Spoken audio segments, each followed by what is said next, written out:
Olá, somos o grupo 1. Vamos apresentar das disposições gerais, capítulo 1 da Lei 8.429/92, com o fundamento constitucional no artigo 37, parágrafo 4º, que aduz o seguinte: os atos de improbidade administrativa importarão na suspensão dos direitos políticos, na perda da função pública, na indisponibilidade dos bens e ressarcimento do erário cofre público, na forma e gradação prevista em lei, sem prejuízo à ação penal cabível.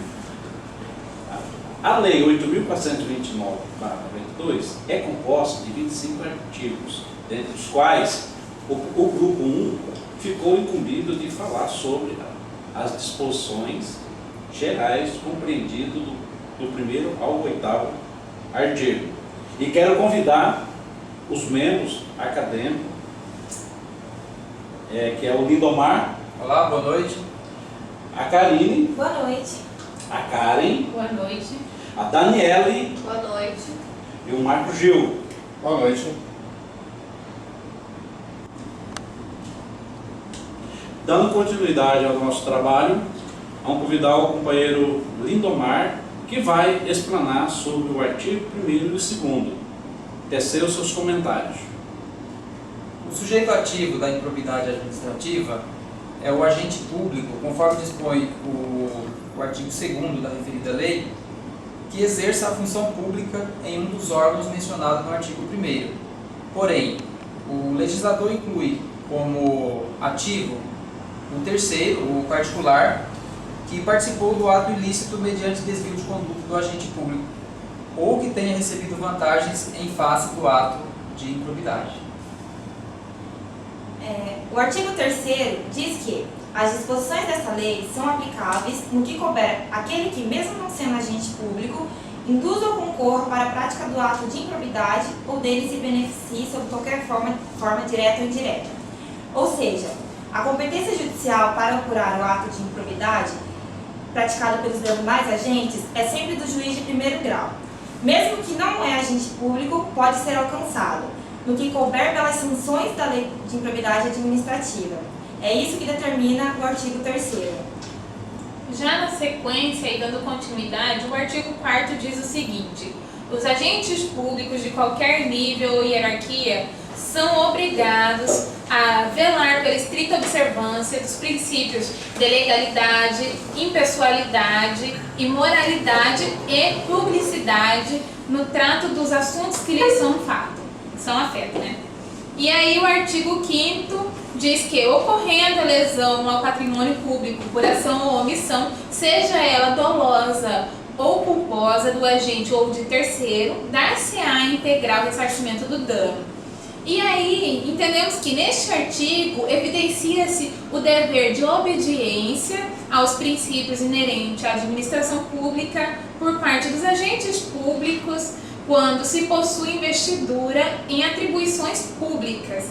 Bom, da mesma forma, é importante salientar que não é qualquer tipo de desrespeito aos princípios citados que irão infundir o ato ímprobo, tendo em vista que a conduta precisa estar atrelada à desonestidade e deslealdade, pois considera-se que estes são seus elementos naturalísticos.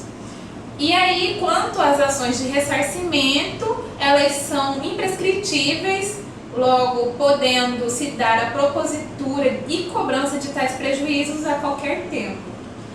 Já no artigo 6º, no caso de enriquecimento ilícito, perderá o agente público ou terceiro beneficiário os bens ou valores acrescidos ao seu patrimônio.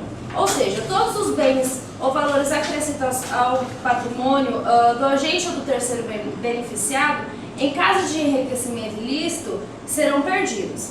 Assim, se por ato de improbidade houver acréscimo ilícito no patrimônio dos envolvidos, será decretada a pena de perdimento de tais valores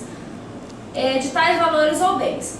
No artigo 6º, nota que pouco importa se houve ou não lesão do erário, que é a reunião de todos os bens de propriedade do Tesouro Nacional. Ou seja, aqui nesse artigo 6º é tratado especificamente do enriquecimento ilícito do agente ou do terceiro. E ainda que não haja lesão ao erário, pode haver perdimento. No artigo 7º, quando o ato de improbidade causar lesão ao patrimônio público ou seja enriquecimento ilícito, caberá à autoridade administrativa responsável pelo inquérito representar ao Ministério Público para a indisponibilidade dos bens do indiciado. No parágrafo único, a indisponibilidade a que se refere o caput deste artigo recairá sobre bens que assegurem o integral ressarcimento do dano, ou seja, ou sobre o acréscimo patrimonial resultante do enriquecimento ilícito. A disponibilidade dos bens do indiciado tem a função própria de assegurar bases patrimoniais para as quais incidirá, se for o caso, a futura execução forçada de sentença condenatória decorrente de atos de improbidade administrativa.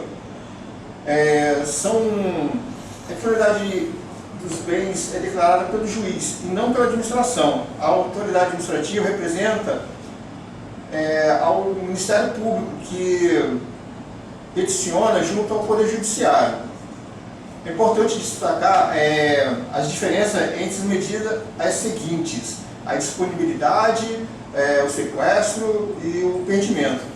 A indisponibilidade, medida cautelar sobre coisas de que não se pode dispor, ou ele não pode vender, ele não pode dar, ou permutar. O proprietário pode continuar utilizando o bem, mas não pode dele dispor.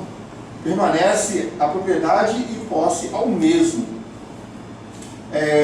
Sequestro é medida cautelar que visa garantir o bem através da apreensão ou depósito judicial de certa coisa, sobre o qual pesa um litígio ou sujeita a determinados encargos. Já o perdimento é medida definitiva que retira o apenado a propriedade do bem, o qual deixa de lhe pertencer. Nesse sentido, havendo indício de responsabilidade, a comissão processante representará o Ministério Público ou a Procuradoria do órgão para que requeira o juiz competente.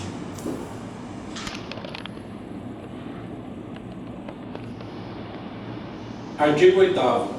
O sucessor daquele que causar lesão ao patrimônio público ou enriquecimento ilícito está sujeito às combinações desta lei até o limite do valor da herança.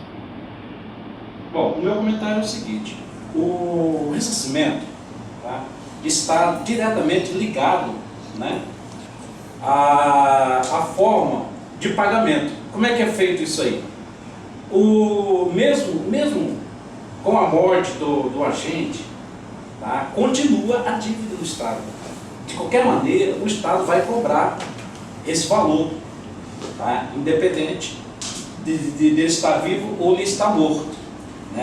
E também tem uma regra na Constituição, que está no artigo 5º, inciso 45, que nenhuma pessoa passará, que nenhuma pena passará da pessoa do condenado, podendo a obrigação de reparar o dano e a decretação do perdimento dos bens a ser nos termos da lei, entendidas aos sucessores e contra eles executadas, até o limite do valor do patrimônio transferido. E também, de igual condição de regra, está no Estatuto dos Servidores Públicos Federais, Lei 8.112 de 90, no artigo 122, parágrafo 3º, diz: a obrigação de reparar o dano estende-se aos sucessores e contra eles será executada até o limite do valor da herança recebida. Bom, caros colegas, dessa forma, então, aí com o encerramento do artigo 8º com o senhor Hélio, damos o encerramento à nossa explanação aqui da Lei de Atos de Improbidade Administrativa, conforme a Lei 8.429. Boa noite.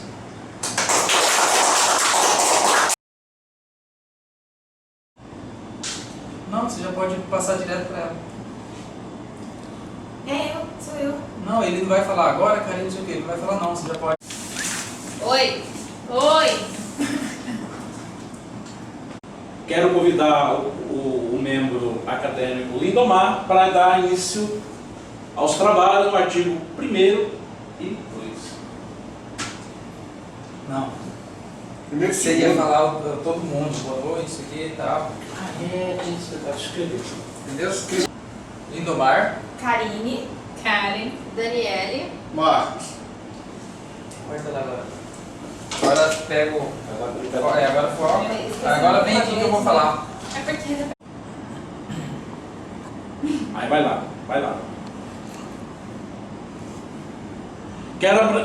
Não, você tem que estar sentado lá. Não precisa não, ele vai fazer.